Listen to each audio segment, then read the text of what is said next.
ఆయన నీ ఆహారమును నీ పానమును దీవించును. నిర్గమకాండము 23వ అధ్యాయము 25వ వచనము.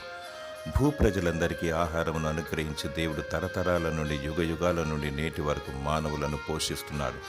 మాకు కావలసిన ఆహారము నేడు మాకు దయచేయమని ప్రార్థించి అడిగి పొందుకోవాలి.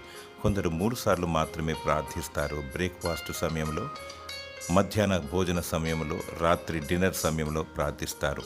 నీవు నిత్యము ప్రార్థిస్తే నీ ఆహారమును పానమును దీవిస్తాడు, తృప్తినిస్తాడు. కొందరిని డాక్టర్ మీరు భోజనము చేయకూడదు అంటాడు.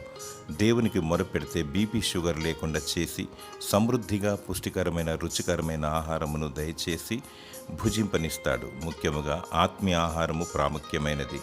వాక్యాన్ని భుజించాలి. జీవాహారము యేసే. నీ జీవము నశించకూడదు. నీ ఆహారమును పానీయమును దేవుడు దీవించి మరియు జీవాహారము నీకు దయచేయునుగాక. ఆమేన్.